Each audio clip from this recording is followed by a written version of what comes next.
हरे कृष्ण। सधैँ चाहिँ म सानो स्तुति गर्छु। कृपया आफ्नो हृदयमा विराजमान रहनुभएका भगवान श्रीहरि श्री कृष्णको स्मरण गर्दै यो स्तुति श्रवण गरिदिनुहोला।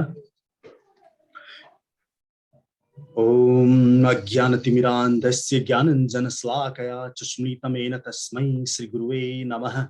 श्री चैतन्य मनोभीष्टं स्थापितं येन भूतले स्वयं रूपकदा मह्यं ददाति सुपदान्तिकं वन्देऽहं श्रीगुरो श्रीयुतपदकमलं श्रीगुरुन् वैष्णवांश्च श्रीरूपं साग्रजातं साग्ररघुनाथान्वितं तं सजीवं साद्वैतं सावधूतं परिजनसहितं कृष्णचैतन्यदेवं श्रीराधा कृष्णपादान् साग्रललिता श्रीविशाखान्वितांश्च।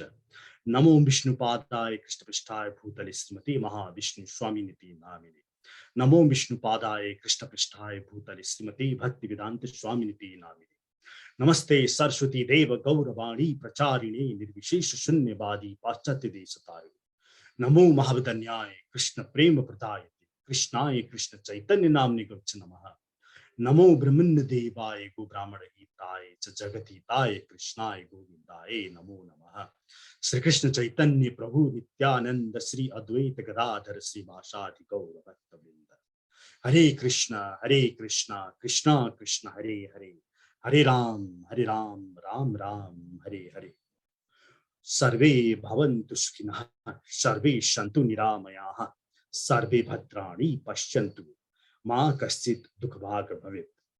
ओम शांति शांति शांति। हरि ओम तत्सत्। समस्त उपस्थित भक्तहरू, सर्वप्रथम म यहाँहरू सबैको हृदयमा विराजमान रहनुभएका त्यस सर्वद्रष्टा सर्वनियन्ता सर्वेश्वर सर्वशक्तिमान सर्वदेव पूज्य सर्वदेव स्वरूप अखिल रसामृत सिन्धु भक्तवाञ्छा कल्पतरु भगवान श्री कृष्णको चरणमा साष्टाङ्ग दण्डवत प्रणाम गर्दछु। साथै म मेरा परम गुरुदेव विष्णुपाद परमहंस परिव्राजका आचार्य अष्टोत्तर शत अभय चरणारविन्द भक्तिवेदान्त स्वामी श्रील प्रभुपादको श्री चरणमा पनि साष्टाङ्ग दण्डवत प्रणाम गर्दछु। साथै यस भूधरातलमा राधा रानी भावमा आउनु भई आफ्नो भक्ति प्रचार गर्नुभएका भगवान श्री चैतन्य महाप्रभुको श्री चरणमा पनि म साष्टाङ्ग दण्डवत प्रणाम गर्दछु। साथै भगवान श्री चैतन्यका शरणपार्षदहरू श्री रूप गोस्वामी, श्री सनातन गोस्वामी, श्री जीव गोस्वामी, श्री रघुनाथ दास गोस्वामी, श्री रघुनाथ भट्ट गोस्वामी र श्री गोपाल भट्ट गोस्वामीको श्री चरणमा पनि साष्टाङ्ग दण्डवत प्रणाम गर्दछु। ओम पूर्णमदः पूर्णमिदं पूर्णात् पूर्णमुदच्यते पूर्णस्य पूर्णमादाय पूर्णमेवावशिष्यते। हरि शरणं। जय जय श्री राधे। हरे कृष्ण। हामी म्रियमाण जीव हौं। म्रियमाण यस अर्थमा कि प्रत्येक सेकेन्ड प्रत्येक समय हामी मृत्युको तर्फ लम्किरहेका छौं। मृत्यु भनेको त्यो समय हो जब तपाई अर्थात आत्मीय स्वरूपको तपाई र तपाईले प्राप्त गर्नुभएको यो शरीर र यो शरीरसँग सम्बन्धित भएका तपाईका जे पनि छन्, तपाईका जन्म दिने शरीरलाई जन्म दिने तपाईका मातापितादेखि लिएर तपाईका छरछिमेकदेखि लिएर तपाईले संग्रह गर्नुभएका जड वस्तुहरू, तपाईको सम्पत्ति, तपाईको घर, तपाईको राष्ट्रियता, तपाईले म हुँ भनेर आफूलाई पुरुष भन्नुभएको तपाईको पुरुषत्व, तपाईले आफूलाई नेपाली भनेर आफूलाई मान्नुभएको तपाईको नेपालीत्वपन, तपाईले आफूलाई म ब्राह्मण हुँ भनेर मान्नुभएको वा क्षेत्रीय हुँ भनेर वा वैश्य वा शूद्र भनेर मान्नुभएको तपाईको वर्ण, तपाईको जात, समस्त त्यो दिन एकै क्षण एकै समयमा तपाईबाट चुडिनेछ। र यसरी चुडिनेछ कि सधैँको लागि चुडिनेछ। यो दिनको हामी बिहानदेखि लिएर बेलुकासम्म, भोलिपल्ट पनि बिहानदेखि लिएर बेलुकासम्म, 1 महिनासम्म पनि कतिचोटि तपाईले त्यो क्षण जुन वास्तवमा पक्का सत्य हो त्यसलाई तपाईले कतिको स्मरण गर्नुहुन्छ? एकपल्ट आफूले आफूलाई छातीमा हात राखेर सोच्नुहोस् त। होला पशुपतिनाथमा गएर त्यो शमशानमा त्यो जलिरहेको लास देखेर तपाईले सोच्नुहुन्छ होला केही क्षणको लागि, तर तपाईले यहाँ यो बुझ्नु जरुरी छ कि त्यो जलिरहेको लासले पनि हिजोसम्म यही नै सोचिरहेको थियो कि मेरो मृत्यु अहिले हुँदैन भनेर। त्यो जलिरहेको लासले पनि यही सोच्दथ्यो कि यिनीहरू मरिरहन्छन्, म चाहिँ नि अझै केही बाँच्छु। तर यो भ्रम तपाईको र यो देह र देहात्म सम्बन्ध कुनै पनि क्षण सधैँको लागि टुट्न सक्दछ। यो कटु सत्य हो। जसले यो सत्यको बारेमा स्मरण गर्यो, जसले यो सत्यलाई बारम्बार यस बारेमा सोच्यो, यसमा टोलाइरह्यो, त्यो अध्यात्ममा प्रवेश गर्यो। जसले यसलाई बिर्सियो, यो सत्यलाई बिर्सियो, त्यो संसारिकतामा मस्त भयो। बाँदरलाई बाघले लखेट्न आउँदाखेरि बाँदरले आफ्नो टाउको, आफ्नो मुन्टो जमिन मुनि लुकाउँछ अनि सोच्दछ अब यो कालो अँध्यारो मैले जुन महसुस गरिरहेको छु यसमा त बाघ छैन। तर त्यो बाघ आउँछ र आएर त्यो बाँदरलाई आक्रमण गर्छ अथवा खान्छ होला। तर त्यही बाँदरको अवस्था ती व्यक्तिहरूको हुन्छ जसले आउँदै गरेको बाघ रूपी त्यो मृत्युको स्मरण गर्दैन, सम्झना गर्दैन। महाकवि लक्ष्मीप्रसाद देवकोटा पनि आफ्नो जीवनकालमा अलि नास्तिकता उहाँको कवितामा झल्कने गर्दथे। तर जसै मृत्युशय्यामा उहाँ पुग्नुभयो, तपाई मेरो सबैको त्यो मृत्युशय्याको दिन आउँदैछ। त्यो कुखुरो, त्यो भाले हेर्नुहोस् त कसरी मस्त गरेर टाउको ठाडो पारेर क्वाक क्वाक गर्दै हिँड्छ। तर त्यो पनि बगरेको पन्जामा एक दिन हुन्छ। त्यतिखेर सोच्नुहोस् त त्यो भालेको अवस्था, त्यो उधो मुन्टो लागेको क्वाक क्वाक गर्दैको त्यो काट्नको लागि लगिरकिएको त्यो भालेलाई हेर्नुहोस् त। त्यो अवस्था तपाई सबैको आउने हुन्छ। जति नै सुकै ठुला ठुला कोट लगाएर, टाई लगाएर 50 तल्ले भवन माथि बसेर गमक्क फुलेर जतिसुकै ठुला ठुला मिटिङ गर्नुहोस्, जतिसुकै ठुला ठुला व्यापारिक अथवा अन्तर्राष्ट्रिय अथवा अन्तर्देशीय मुद्दाहरू पारित गर्नुहोस्, त्यो भालेको अवस्था झै हो। त्यो उधो मुन्टो लाग्ने अवस्था आउँदैछ र त्यस्तै अवस्था सबैको हुन्छ। हाम्रा महाकवि लक्ष्मीप्रसाद देवकोटाको पनि त्यो अवस्था। अनि उहाँले आफ्नो मृत्युशय्यामा अन्तिम अवस्थामा उहाँले सो हात हल्लाएर माग्नु भयो, मलाई एउटा कलम दियो, म केही लेख्न चाहन्छु। अनि उहाँले आफ्नो अन्तिम कविता लेख्नुभयो। संसार रूपी सुख स्वर्गभित्र रमे रमाए विविध चित्र, सारा भयो मरुभूमि तुल्य, रातै परे झै अब बुझ्छु बल्ल। एकपल्ट उहाँको यो कवितालाई ध्यान दिएर सुन्नुहोस् त, बुझ्नुहोस् त।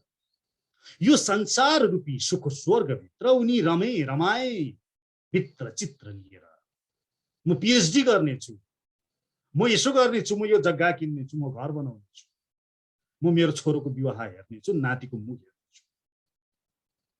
रमे रमाए विभित्र चित्र, सारा भयो मरुभूमि तुल्य। त्यो सारा मरुभूमि तुल्य भयो, रातै परे झै अब बुझ्छु बल्ल, मैले बुझ्दैछु। अरे म त्यो त्यो रमाउनको लागि, त्यो भुल्नको लागि त म रहेछु त। म त कुनै अर्कै प्रयोजनको लागि यहाँ आएको रहेछु त। पश्चाताप गर्न थाल्नुभयो उहाँले मृत्युशय्यामा। र यो कविता यहाँहरूले अथवा मैले श्रवण गर्दै गर्दा यो वाह वाह गर्नको लागि होइन, यो उहाँले यस कारण यो अन्तिम कविता लेखिदिनु भयो कि तपाईलाई र मलाई त्यही पश्चातापको त्यो आँधी बेहरीमा पर्न नपरोस्। अगाडि उहाँले लेख्नुहुन्छ, निशा रहेछ संसार, निशा समान रहेछ संसार, आएन जिउँदै रहदानी ज्ञान, आखिर रहेछ श्री कृष्ण एक, न भक्ति भो ज्ञान न भो विवेक। मसँग जब शारीरिक अवस्था स्वस्थ थियो, जब मसँग शक्ति थियो, सामर्थ्यता थियो, त्यो भाले झै मेरो भयो के व्यवहार। तर अहिले त्यो बगरेको पन्जा मुनि त्यो छटपटाइरहेको त्यो भाले जस्तो अवस्था अब म केही पनि गर्न सक्दिनँ। मैले आफ्नो पंखा फटफटाउन सक्दिनँ। मैले चाहेर पनि कृष्णको नाम लिए भने अब कति बेर लिने। मैले राधालाई प्रेम गर्ने हो भने कति समय प्रेम गर्ने। मेरो त्यो कठोर भइसकेको मेरो हृदयमा अब प्रेमाभूति के हुन सक्छ। निशा रहेछ संसार, आएन जिउँदै रहदानी ज्ञान, आखिर रहेछ श्री कृष्ण एक, न भक्ति भो न ज्ञान न भो विवेक। संस्कार आफ्नो सबै नै गुमाए, म शून्यमा शून्य शरीर बिलाए। मैले आफ्नो संस्कार गुमाए। कहाँ छ ईश्वर, कहाँ छ स्वर्ग। मरेर त मरेर गइसके पितृहरूलाई के काम मैले तर्पण गर्नुपर्ने, के काम मैले पूजा गर्नुपर्ने। यदि ईश्वर छन् भने ईश्वरले पक्कै पनि मलाई पूजा गर भनेर त भन्दैन होलान्। आदि तर्क। संस्कारै गुमाए। बिहान उठ्नुपर्छ। किन उठ्नु पर्यो? नखाऊ रक्सी चुरोट मासु नखाऊ, दियो आफ्नो तर्क। केही किताबहरू विज्ञानका पढेका छन् अनि त्यो किताबको आधारमा आफूलाई बुद्धिमान सम्झ, त्यो मृत्युको नजिक दुगुर्दै गरेको त्यो केही न केहीको 45 देखि 60 70 किलोको त्यो मांसधारी शरीरको जीवात्मा आफूलाई बहुतै ठुलो सम्झिन्छ। यति विश्व ब्रह्माण्ड छ, यति ठुलो छ। अनेकौं अनेकौं ब्रह्माण्डहरू छन्। प्रत्येक ब्रह्माण्ड भित्र अनेकौं अनेकौं नक्षत्र ताराहरू छन्। ती अनेकौं ताराहरूको कुनै एक ग्रह भित्र अनेकौं अनेकौं महादेशहरू छन्। ती अनेकौं महादेशमा पनि प्रत्येक महादेश भित्र अनेकौं अनेकौं शहरहरू छन्। ती अनेकौं शहरहरू भित्र पनि अनेकौं अनेकौं गाउँहरू छन्। ती अनेकौं गाउँहरू भित्र पनि अनेकौं अनेकौं घरहरू छन्। अनि त्यो घर भित्र बसेको एउटा केही न केहीको पुच्छेले आफूलाई सम्झिन्छ, समस्त विश्व ब्रह्माण्डको स्वामी सम्झिन्छ। आफूलाई भयानक ठुलो सम्झिन्छ। ईश्वर को हो? ईश्वर कहाँ छन्? प्रवृत्तिम च निवृत्तिम च जनाः न विदुरासुराः। न उनलाई प्रवृत्ति मार्ग भनेको के हो थाहा छ, न उसलाई निवृत्ति मार्ग भनेको के हो थाहा छ। न मेरो मृत्यु आउँदैछ, मृत्युपछि के भन्ने पनि उसलाई थाहा छ। भन्छ मर्ने त मर्ने हो नि, त्यो सम्झेर सबै छोडिदिने हो त। यस्तो तर्क गर्छ। उसले बुझ्दैन कि त्यसपछि पनि के हुन्छ। त्यसपछिको अवस्था उसलाई न वास्ता छ न मतलब छ। बिल्कुल त्यही बगरेको छेउमा बसेको त्यो खसी झैं, जसलाई यति पनि थाहा छैन कि त्यो बगरेले त्यही छेउमै उसको साथी काटिरहेको छ र त्यसलाई काट्नेवाला आउँदैछ, तर त्यो मजासँग घाँस चपाइरहेको छ। त्यो त्यो खसीले पनि यही सोच्छ कि मर्ने त आउँदैछ नि, थाहा पाएर मैले गर्नु के। बिल्कुल त्यही खसी चाहिँ भएको छ।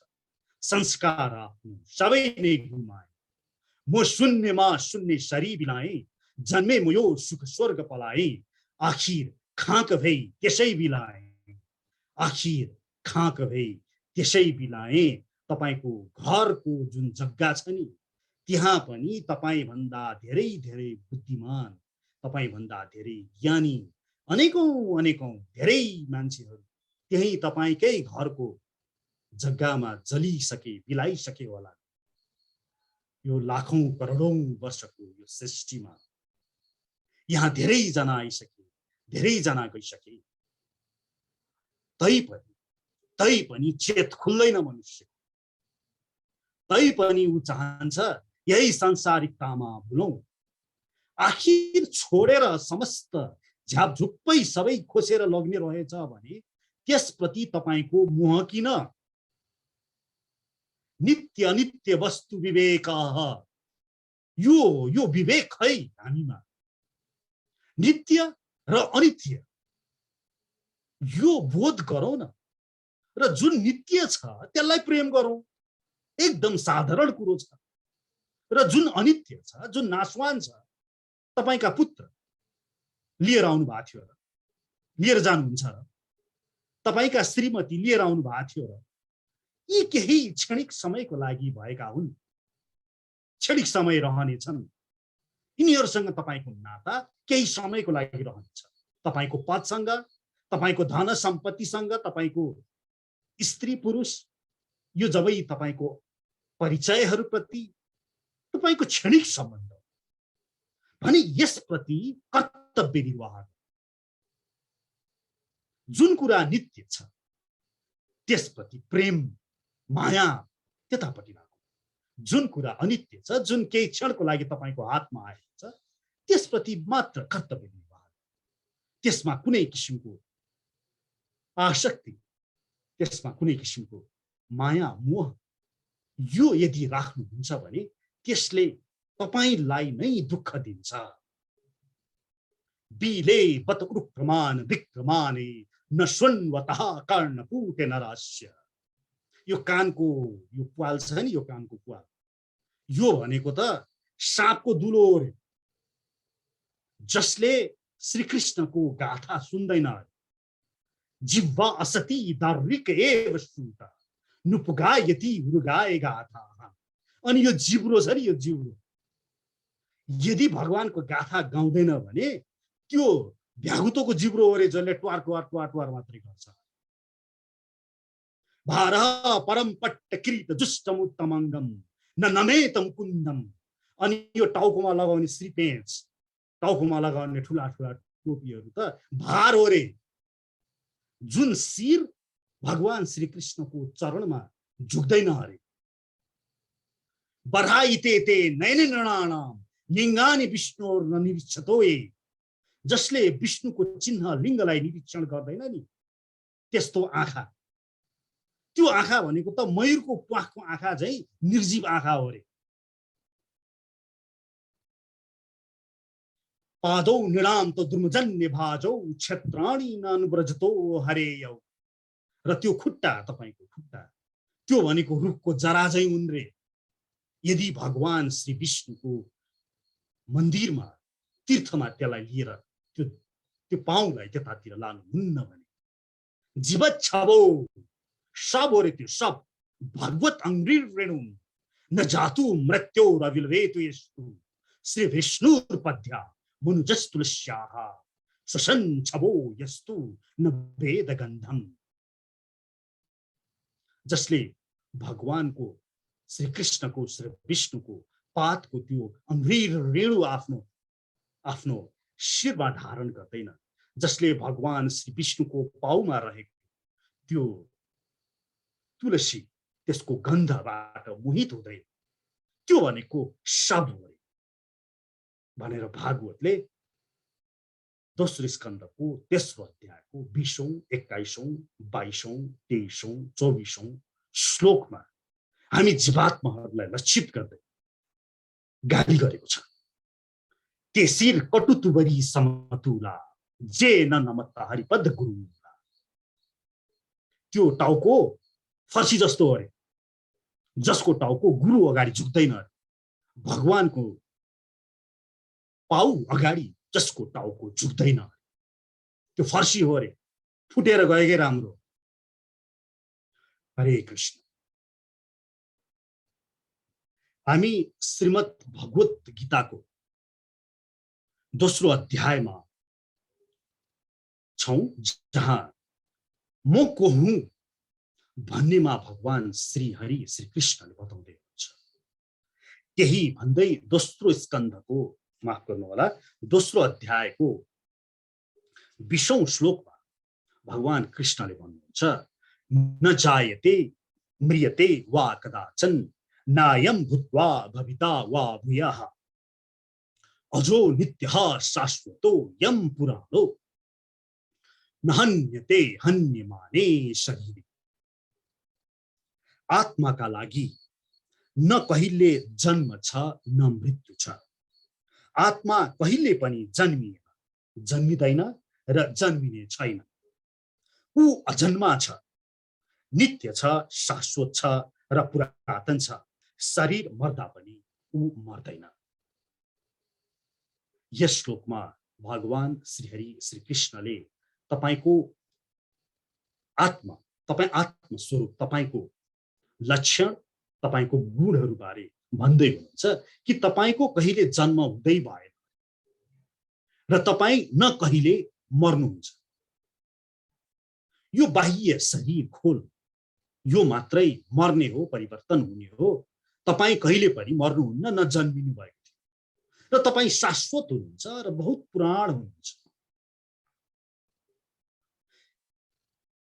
श्वेताश्वतर उपनिषदले भन्छ, एतद् ज्ञानम नित्यमेव आत्मसंस्थम नातः पर देवी तप्यम हि किंचित भोक्ता भोग्य प्रेरितारं च मत्वा सर्वप्रोक्तम त्रिविधम ब्रह्मम्यत। श्वेताश्वतर उपनिषद 1:12। यहाँ उपनिषदले, वेदले के भन्छ भने, एतद् ज्ञानम नित्यमेव आत्मसंस्थम, सधैँ आफ्नो मनमा राख्नु रे यो ज्ञान, नातः पर वेदिताभ्यम, यो भन्दा ठुलो ज्ञान छैन। भोक्ता भोग्य प्रेरितारं च मत्वा, यो ब्रह्म तीन छ अरे, तीनटा, भोक्ता भोग्य र प्रेरक ब्रह्म। प्रेरक ब्रह्म भन्नाले श्री कृष्ण हुनुहुन्छ। भोक्ता ब्रह्म भनेको तपाई हुनुहुन्छ र भोग्य ब्रह्म। यो भोक्ता ब्रह्म तपाई कस्तो हुनुहुन्छ अरे भने, कठोपनिषदले भन्छ, आत्मानं रचितं विद्धि शरीरं रथमेव च बुद्धिं तु सारथिं विद्धि मनः प्रज्ञमेव च इन्द्रियाणि हि यानाहु विशेषतेषु गोचराण आत्म इंद्रिय मनोयुक्त भोक्तित याहुर मनीष्य। कठोपनिषद 1-2-3, 1-3-4, 1-3-5। यसले के भन्छ भने, यो शरीर एउटा रथसँग तुलना गरौँ अनि त्यसको रथित आत्मानम रचितम विद्धि, त्यो रथित चाहिँ तपाई हो, त्यसमा बस्ने रथित। शरीरम रथमेव च, अनि यो रथको भनेको यो शरीरसँग उपमा गर्नुहोस्। बुद्धिम तु सारथिम विद्धि, अनि त्यो रथमा जुन सारथी बस्छ नि, त्यो भनेको तपाईको बुद्धि हो। अनि त्यो रथको जुन घोडाहरू छन् नि, त्यसमा 10वटा 11वटा घोडाको मन चाहिँ यो तपाईको कान, छाला, आँखा, जिभ, नाक अनि 5वटा कर्मेन्द्रियहरू उपस्थ, गुदा, बाणी, हात, पाउ र एक मन, यो घोडाहरू भयो। यो चाहिँ नि तपाईको 10वटा इन्द्रिय, 5 ज्ञानेन्द्रिय, 5 कर्मेन्द्रिय घोडा भयो। भने मन भनेको चाहिँ नि यो घोडालाई खिच्ने त्यो लगाम हुन्छ नि, त्यो लगाम। अनि विषय, शब्द, स्पर्श, रूप, रस, गन्ध आदि यी विषयहरू भनेको त्यो घोडाले खाने घाँस हो।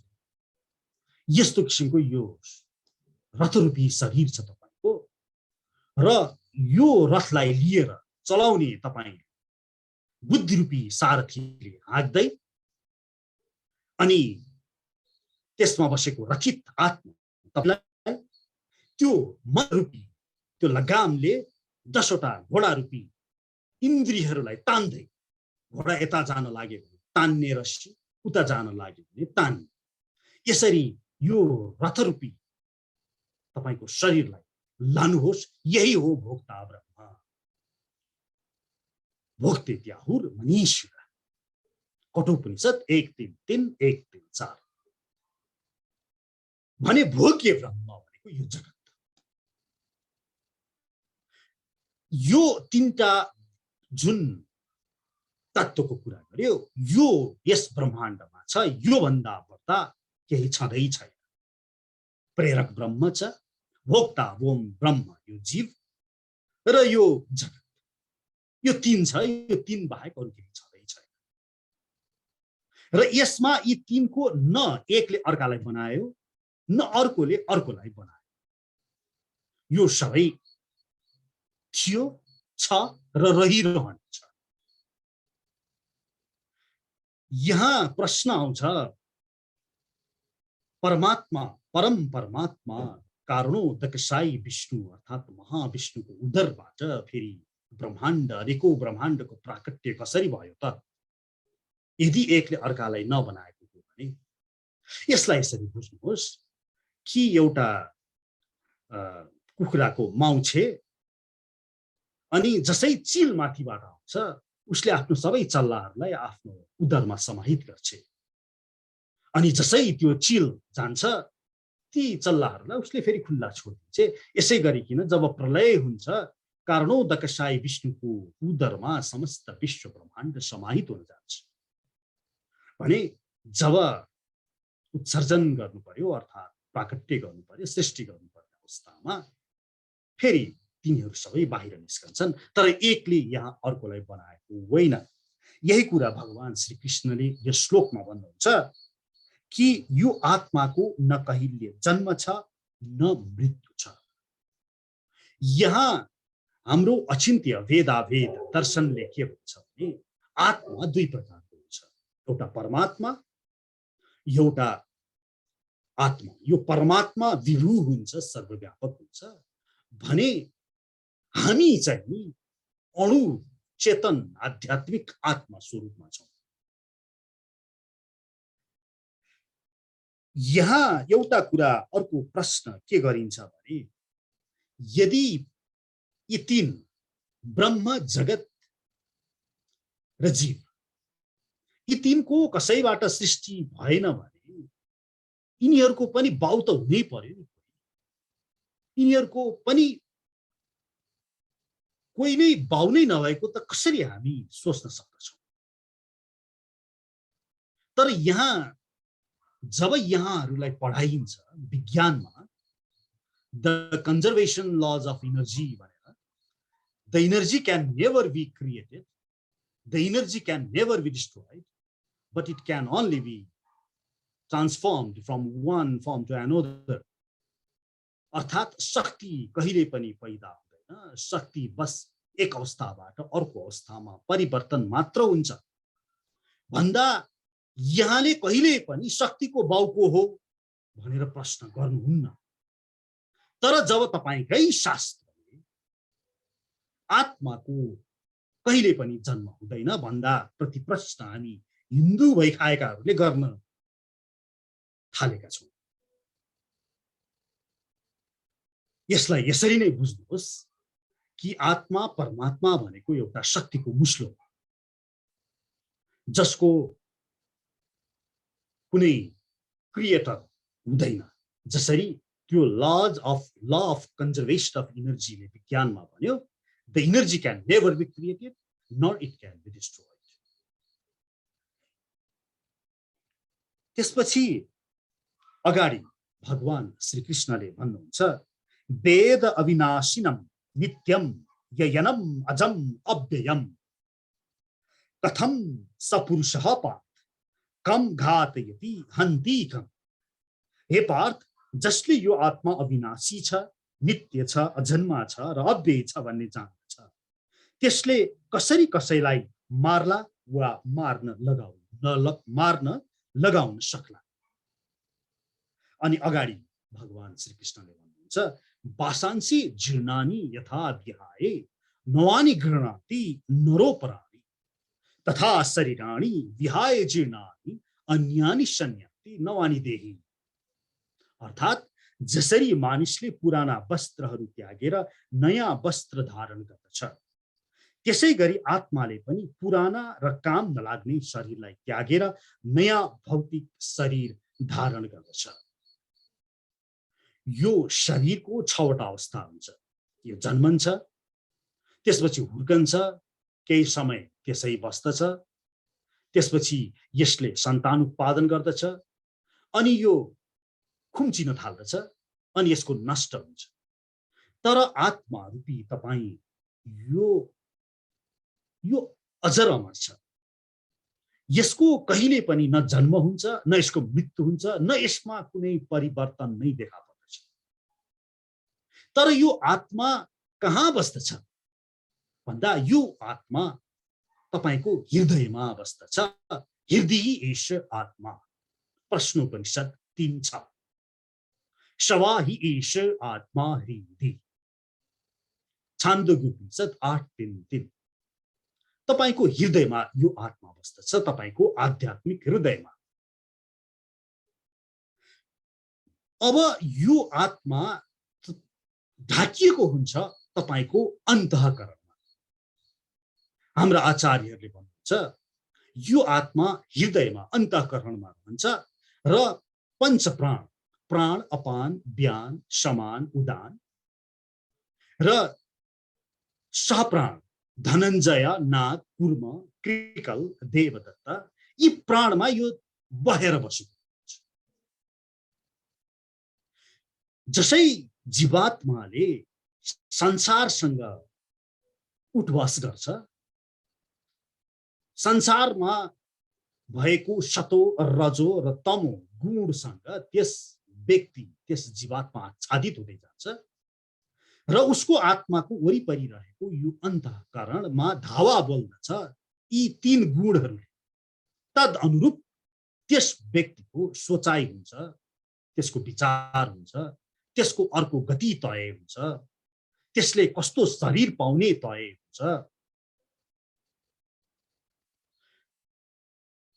अब यसरी शरीर परिवर्तन जब उसले गर्दछ, त्यसले पूर्व जन्ममा कस्तो संस्कार लियो, तद अनुरूप त्यसको अर्को शरीर हुन जान्छ।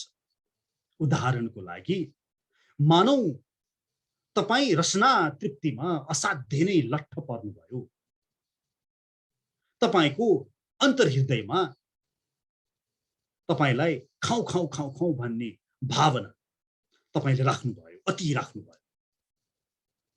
अब जसै तपाईको मृत्यु हुन्छ, तपाईको यही अन्तःकरणलाई प्रकृति माताले हेर्नेछन् र त्यसको आधारमा तपाईको अर्को जन्म कस्तो हुन्छ, कस्तो शरीर दिए, तपाईले नै बटुल्नु भएको तपाईको वृत्ति, तपाईको मन कस्तो छ, तपाईको अहंकार कस्तो छ, तपाईको चित्त कस्तो छ, तपाईको बुद्धि कस्तो छ, यसैको आधारमा तपाईको अर्को शरीर प्रकृति माताले निर्धारित गर्छिन्। यो अहंकार भनेको के हो, यो चित्त भनेको के हो, यो बुद्धि भनेको के हो, मन भनेको के हो? वास्तवमा यो सबै एकै हो, मन नै हो। मनले नै जब तपाईको परिचय सम्बन्धी भावमा जान्छ त्यसरी अहंकार हुन्छ।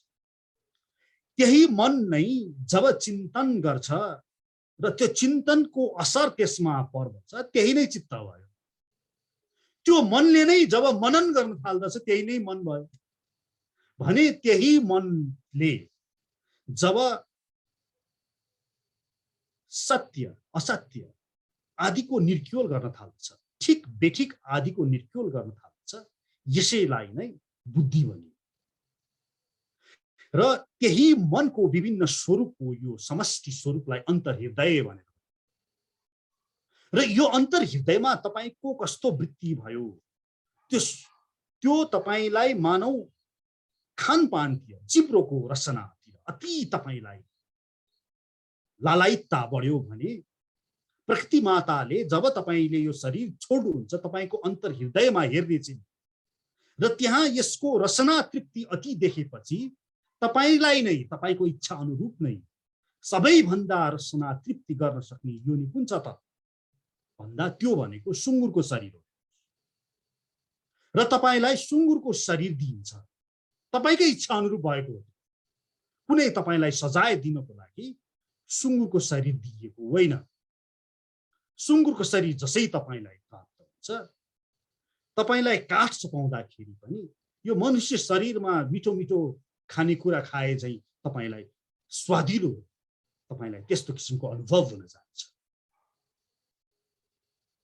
यसरी मनुष्यले आफ्नो इच्छा अनुरूप शरीर परिवर्तन गर्दछ।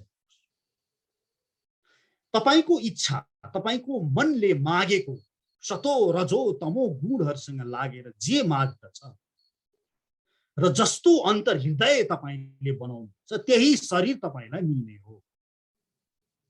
त्यसैले शास्त्रले बारम्बार भन्छ इच्छा नराख, इच्छा सतोगुणी इच्छा राख भनौं, अथवा गुणातीतको इच्छा भए अझै ब्रह्म दर्शनम।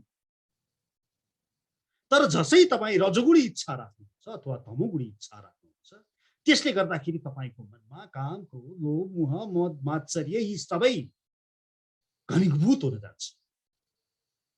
र यसरी वासांसी जीर्णानि यथा विहाय, जसरी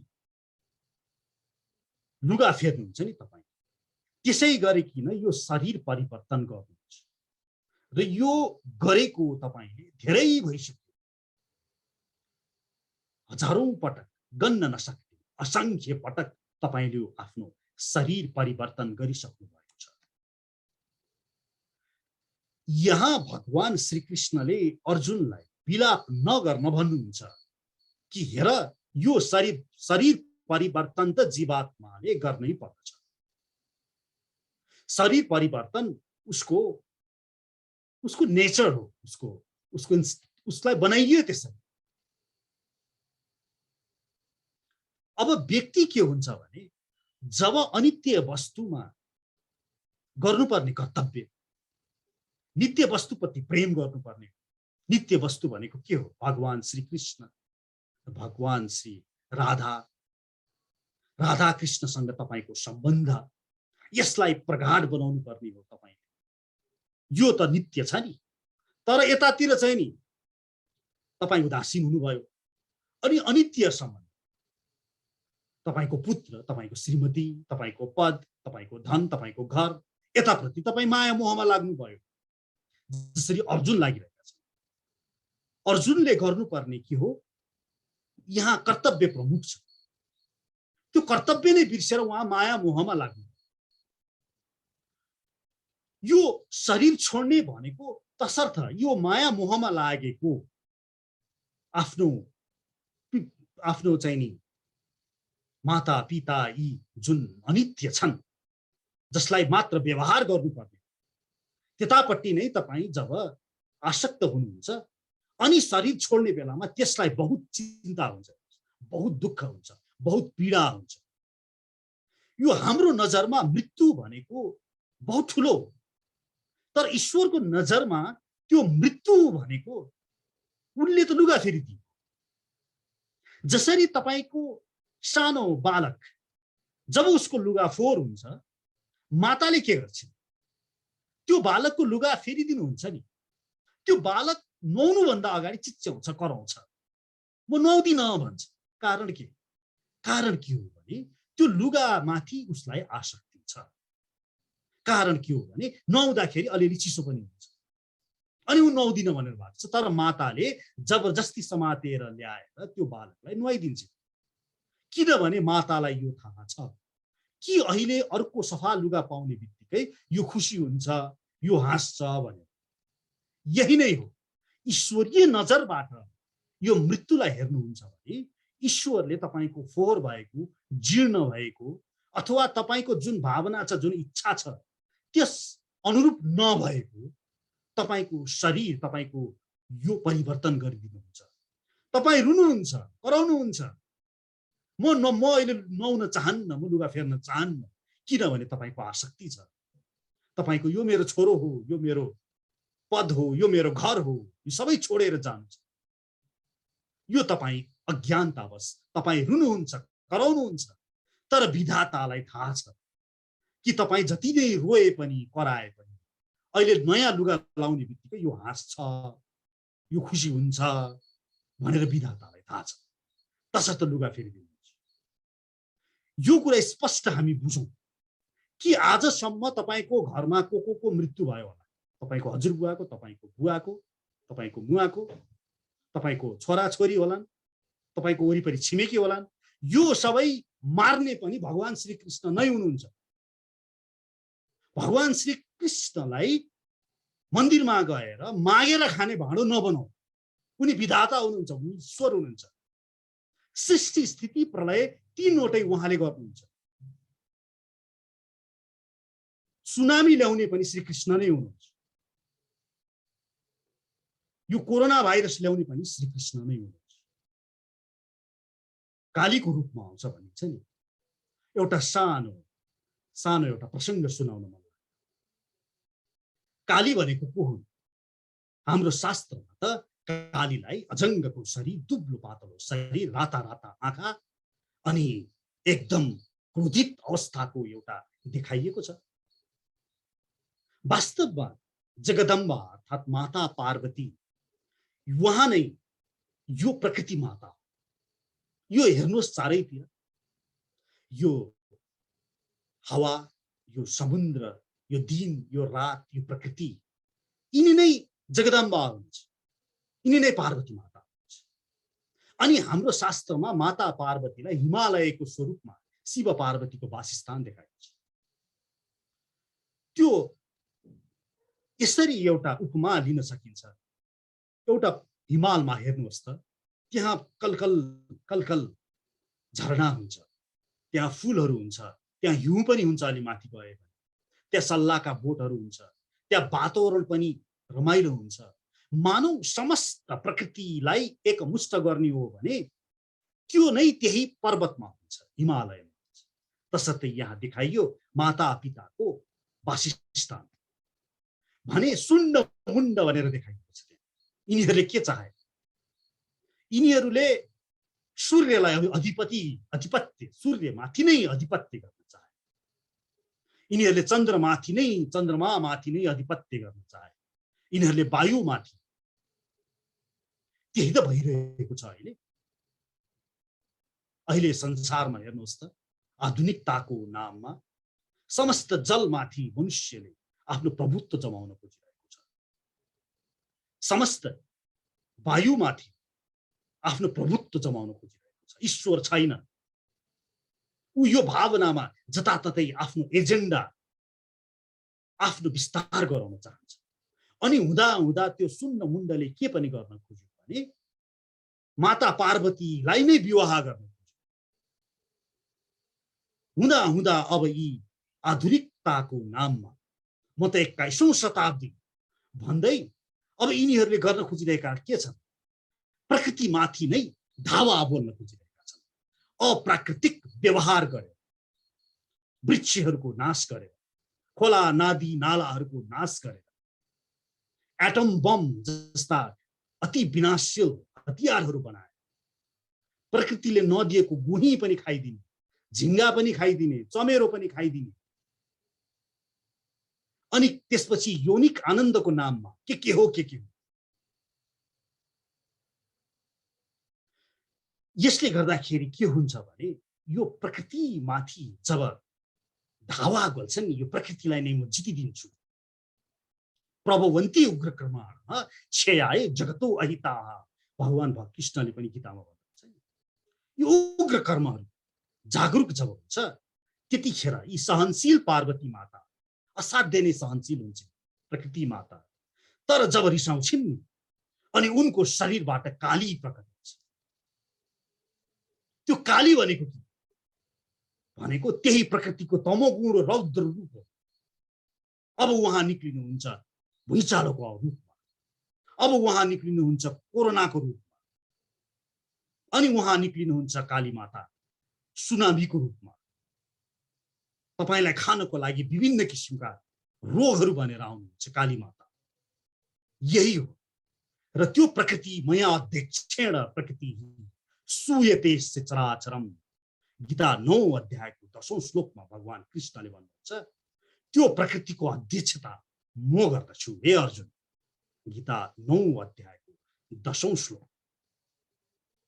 तसर्थ यो श्लोकमा वासांसी जीर्णानि यथा विहाय नवानि गृह्णाति नरूपणानि तथा शरीराणि विहाय जीर्णानि अन्यानि सन्याति नवानि देहि, जसरी मानिसले पुराना वस्त्रहरू त्यागेर नयाँ वस्त्र धारण गर्दछ त्यसै गरी आत्माले पनि पुराना र काम नलाग्ने शरीरलाई त्यागेर नयाँ भौतिक शरीर धारण गर्दछ। यसले पुनर्जन्मको मात्र पुष्टि गरेको छैन, यसले तपाईले कस्तो शरीर तपाईले आगामी प्राप्त गर्नुपर्ने हो र यसरी शरीर परिवर्तन गर्नुपर्ने हुनाले ती अस्थायी वस्तुहरूप्रति तपाईँ मोहित नहोस्। यी यावत कुराहरू पनि साथसाथै यो श्लोकले स्पष्ट रूपमा भन्दछ।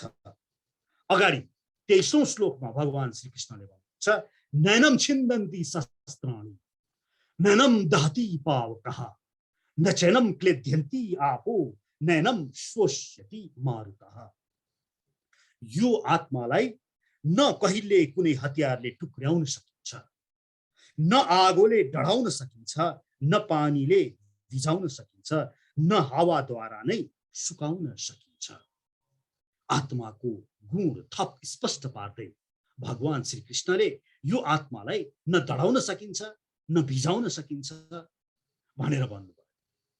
हेर्नुहोस् यो आत्मा अणु स्वरूपमा छ, तर यहाँ स्पष्ट हामीले के बुझ्नु पर्यो भने अणु भन्दैमा हाम्रो वैज्ञानिकले जुन अणु दर्शाउनु भएको छ, परमाणु दर्शाउनु भएको छ, जुन वैज्ञानिक रसियन वैज्ञानिक मेन्डेलिभले पिरियोडिक टेबल तपाईले पढ्नुभयो, hydrogen, helium, lithium, barium, boron, carbon, nitrogen, sodium, calcium, यी अणु भनेका भौतिक अणु हुन्।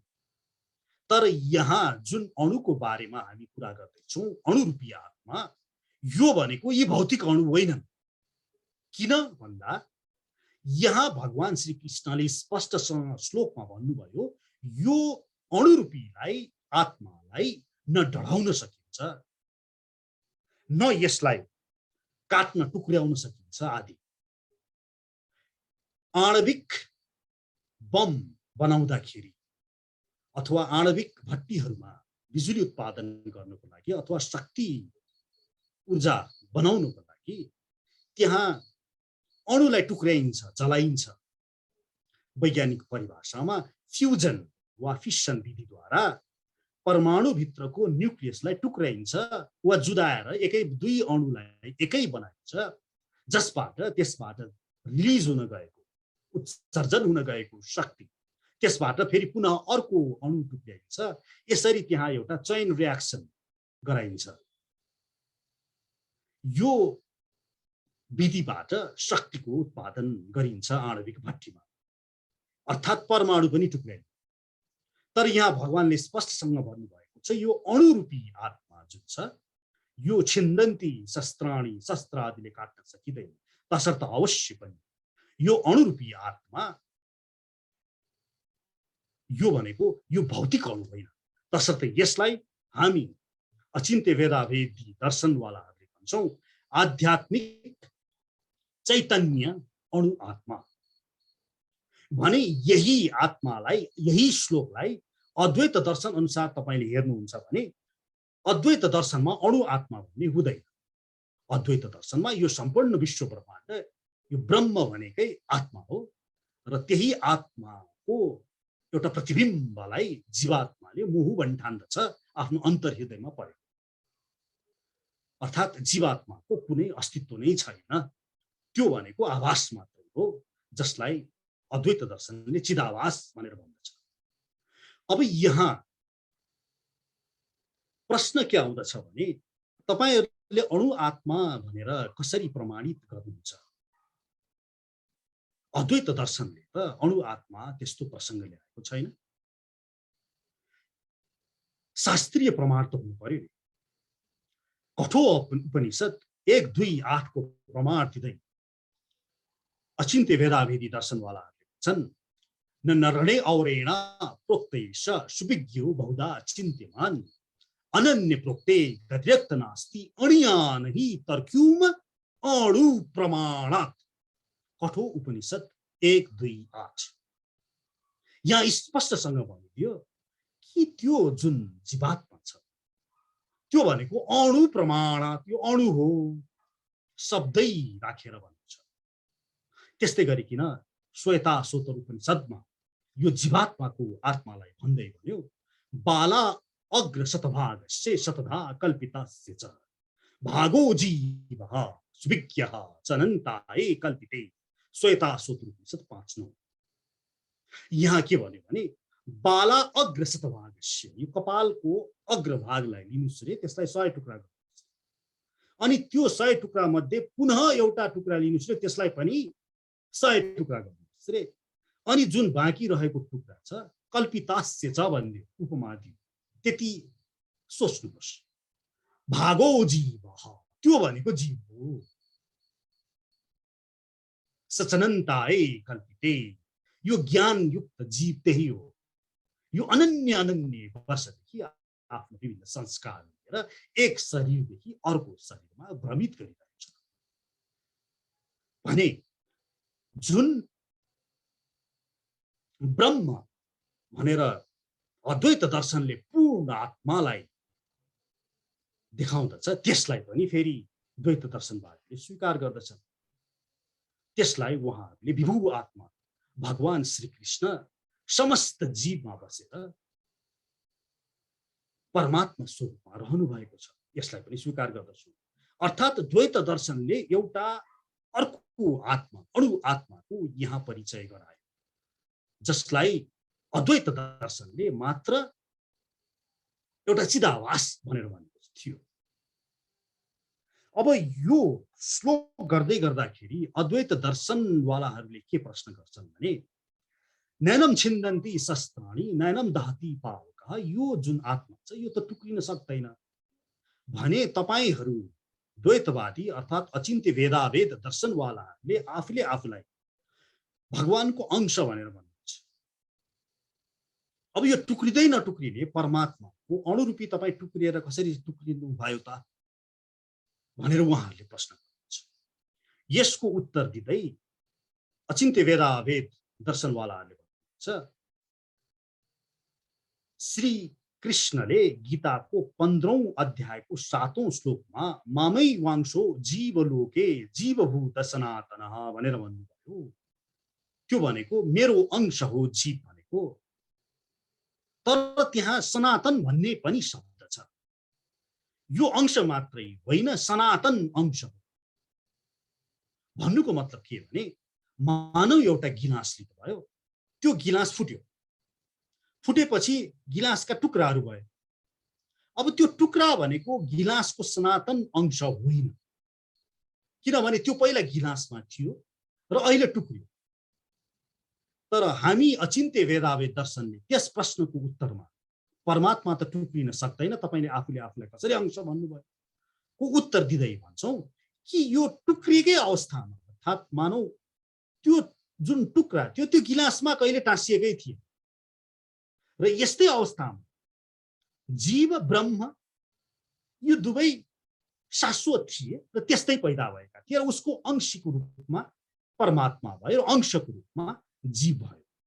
बरु यही प्रश्नलाई बुझ्दै अद्वैतवादीहरूको जुन प्रश्न गरियो त्यही प्रश्नलाई नै पुनः माथि प्रश्न गर्दै अब प्रश्न गरिन्छ। बरु तपाईहरू भन्नुहोस् अद्वैतवादीहरू कि तपाईहरू फेरि जब अहम ब्रह्मास्मि भन्दै लीन हुने कुरा गर्नुहुन्छ नि, त्यही परमात्मामा गएर लीन हुने कुरा गर्नुहुन्छ, अब तपाई लीन चाहिँ नि कसरी हुनुभयो?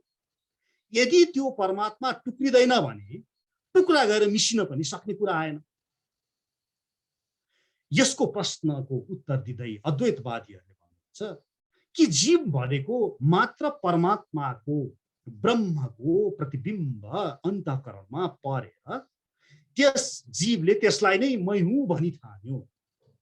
त्यसलाई हामी चिदाभास भन्छौँ। त्यो बस चिदाभास हो भने यो चिदाभास त कुनै अस्तित्व नै छैन र उसले ब्रह्ममा गएर लीन हुन जाने होइन, बस उसले बोध मात्र गर्ने हो। यहाँ कोही लीन हुन चाहँदैन, यहाँ बोध मात्र गर्ने हो भनेर उहाँले उत्तर दिनुहुन्छ। अब यो प्रश्न गर्ने बित्तिकै फेरि पुनः अचिन्त्य वेदावेद दर्शनवालाहरूले के प्रश्न गर्छन् भने उसो भए यदि जीव भनेको चिदाभास मात्रै हो भने त्यो गरुड पुराणमा उल्लेख गरेको अंगुठो जत्रो जीवलाई तानेर जुन लगिन्छ नि त्यो को हो त? के चिदाभास आभासलाई पनि तान्न सकिन्छ र? यो प्रश्न सुन्ने बित्तिकै अद्वैतवादीहरूले उत्तर दिन्छन् कि त्यो तानेर लाने भनेको सूक्ष्म शरीर र त्यो सूक्ष्म शरीर तानेर लान्छ र त्यसले उसको आफ्नो जस्तो कर्म त्यो अनुसार अर्को शरीर प्राप्त गर्दछ। यो सुनेर पुनः फेरि अद्वैत दर्शनका उत्तर सुनेर यो उत्तर सुनेर पुनः अचिन्त्य वेदावेदवालाहरूले प्रश्न गर्छन् उसो भए स्वर्ग र नरकमा भोग गर्ने चाहिँ को? यहाँले भन्नुभयो कि त्यो चिदाभास त्यसले आफ्नो जस्तो संस्कार छ त्यही संस्कार अनुरूप अर्को शरीर त्यसले प्राप्त गर्दछ। तर मानव नरकको अवस्थामा नरकमा त त्यो जीव आफ्नो स्वेच्छाले जाँदैन। यहाँ प्राप्त हुनुपर्ने जुन शरीर छ, जुन शरीरलाई यातना शरीर भनेर भन्छ, त्यो शरीर नै सजाय दिनको लागि, सजाय त कसैले इच्छाले जाँदैन, सजाय लिन कोही पनि आफ्नो इच्छा गर्दैन। अब यहाँ तपाईको ब्रह्म त निराकार छ, निर्विशेष छ, निर्गुण छ, त्यसले केही पनि गर्दैन भने अब यो जीवलाई नरकको यातना भोग गराउनको लागि उसलाई दिइने जुन शरीर छ यातना शरीर, त्यसमा चाहिँ नि जीव कसरी जान्छ? किनभने उसको इच्छा छैन नि। त्यहाँ इच्छा छ भने तपाईले भनेको प्रश्नको उत्तर मिल्यो भन्दा उहाँहरूले यसबारे आफ्नै उत्तर दिनुहुन्छ। यसरी यो अद्वैतवादी र द्वैतवादीको बीचमा शास्त्रार्थ वर्षौंदेखि चलिआएको छ, चलिरहनेछ। यी दुवै तर सत्य हुन्। भगवान श्री कृष्णले 12औं अध्यायमा अर्जुनले यही प्रश्न गर्नुहुन्छ कि हे कृष्ण, यो जसले हजुरको निराकार निर्गुण निर्विशेष शरीरको भक्ति गर्दछ वा कसैले त्यस हजुरकै साकार सविशेष सगुण शरीरको भक्ति गर्दछ, यो दुईटामा कुन चाहिँ नि राम्रो हुन्छ? एवं सततयुक्ता भक्ता स्वाम परिपासते एचपि अव्यक्तम अक्षरम तेषाम के युग विक्तम भन्दा भगवान कृष्णले के भन्नुहुन्छ भने मै मनादत्सु ये मां नित्युक्त उपासते श्रद्धाया परये परयोपेतास्ते मे युक्ततमामताः। जसले मेरो साकार सविशेष सगुण शरीरको नै भक्ति गर्दछ त्यसलाई नै मैले सबैभन्दा उत्तम मान्छु। तर एतु अक्षरम अनिर्देशम अव्यक्तम परिपासते सर्वत्र गमचिन्त्यम कुटस्थम अचलम दुर्बम सद्यम इन्द्रियग्रामम ते प्राप्नुवन्ति मामेव। जसले मेरो त्यो निराकार निर्गुण निर्विशेष मेरो प्रभा त्यो ब्रह्मको उपासना गर्दछ ते प्राप्नुवन्ति मामेव, त्यसले पनि मलाई नै प्राप्त गर्दछ। क्लेशो अधिकतर तेषाम अव्यक्तासक्त चेतसाम। तर एउटा कुरा याद राख अर्जुन, जसले मेरो त्यो निराकार निर्गुण निर्विशेष ब्रह्मको त्यसको चाहिँ उपासना गर्दछ हुन्छ त्यो पथ त्यो बाटो पनि अलि कष्टले भरिएको छ, किनभने जीवात्मा स्वभावैले साकारको प्रति बढ्ता उसको आसक्ति हुन्छ, साकार उसले बुझ्दछ। यसरी चाहे अद्वैत दर्शन होस्, चाहे द्वैत दर्शन होस्, चाहे विशिष्टाद्वैत दर्शन होस्, चाहे द्वैताद्वैत दर्शन होस् वा अचिन्त्य भेदाभेद दर्शन, यी सबै दर्शन आआफ्नो स्थानमा सही छन्। हरे कृष्ण।